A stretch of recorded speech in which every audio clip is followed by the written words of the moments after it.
Assalamualaikum warahmatullahi wabarakatuh. Apa kabarnya Ananda semua? Semoga kita dalam keadaan sehat walafiat. Amin ya rabbal alamin. Pada kesempatan kali ini kita masuk pada pembelajaran IPA kelas 6 subtema 2 bersama Ustazah Devi di SDII Lukman Al-Hakim. Baiklah, pada kesempatan ini Ustazah akan menjelaskan tentang perkembangbiakan hewan. Tujuan perkembangbiakan hewan ini adalah untuk melestarikan jenisnya agar mereka tidak punah. Perkembangbiakan hewan dapat dilakukan dengan dua cara. Yang pertama adalah secara generatif, artinya kawin. Yang kedua secara vegetatif, artinya tidak kawin. Untuk kesempatan ini, Ustazah terangkan dulu tentang perkembangbiakan generatif atau kawin. Pada perkembangbiakan generatif ini perlu adanya hewan jantan dan hewan betina, di mana hewan jantan ini akan menghasilkan sel sperma dan hewan betina akan menghasilkan sel telur. Kemudian apabila sel sperma bertemu dengan sel telur, itu akan disebut dengan pembuahan. Pembuahan ini akan menghasilkan zigot. Zigot akan berkembang di dalam rahim dan membentuk embrio. Embrio mendapatkan makanan dari plasenta yang akhirnya nanti berkembang menjadi bayi dan siap untuk dilahirkan. Kemudian perkembangbiakan generatif dibagi atas 3. Yang pertama adalah ovipar, artinya bertelur. Yang kedua, vivipar, artinya melahirkan. Yang ketiga, ovovivipar, bertelur dan melahirkan. Kita masuk pada ovipar, artinya bertelur. Ya, kata kunci di sini O di depan, berarti O itu bulat seperti telur. Ciri-ciri dari hewan ovipar adalah 1. Embrio berkembang di luar tubuh induk, ya, di dalam cangkang telur. Yang kedua, embrio mendapatkan makanan dari kuning telur. Yang ketiga, tidak memiliki daun telinga. Jadi hewan-hewan yang berkembang biak dengan ovipar tidak memiliki daun telinga.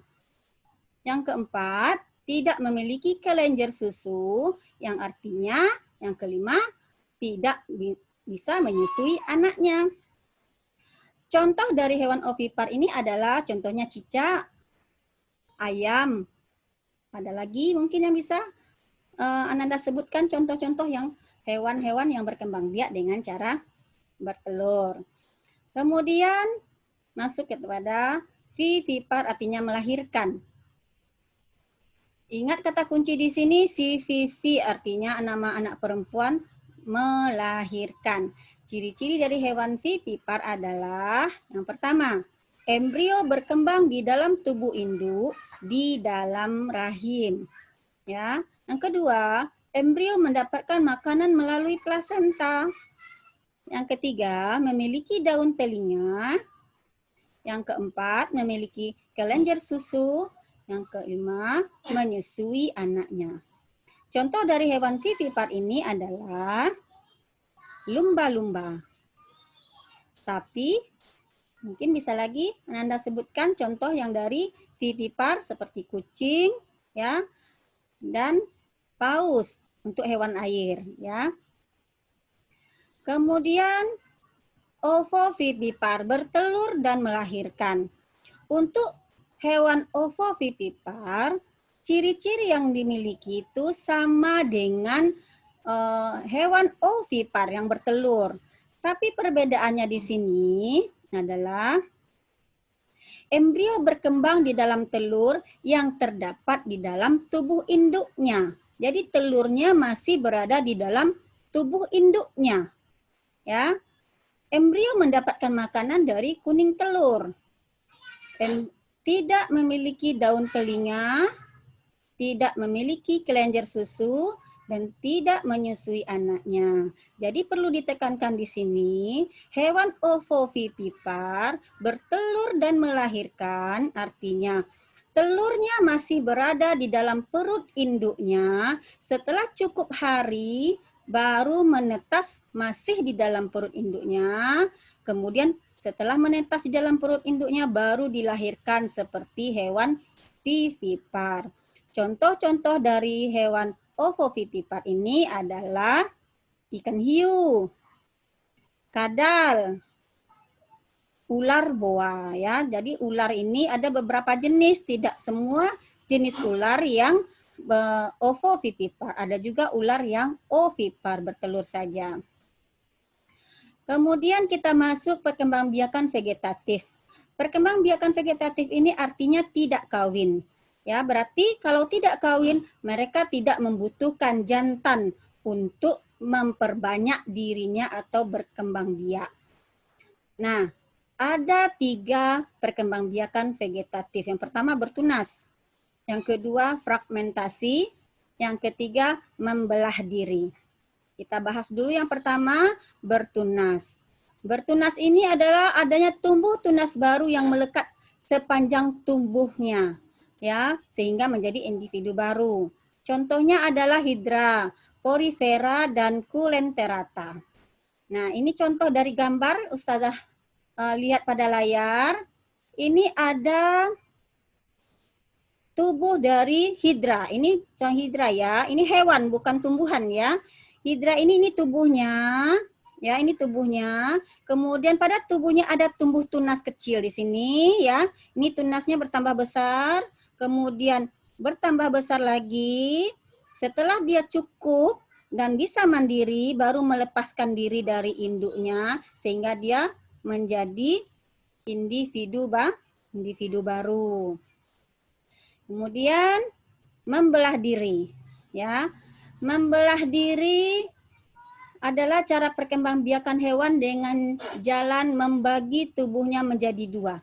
Menjadi 2 bagian yang sama atau lebih secara langsung dilakukan pada hewan bersel 1. Jadi hanya hewan yang bersel 1 saja yang melakukan perkembangbiakan dengan cara membelah diri. Contohnya apa hewannya? Contohnya adalah amuba, paramecium, ya, dan virus. Nah, ini gambar contoh pada amuba. Amuba ini punya 1 sel.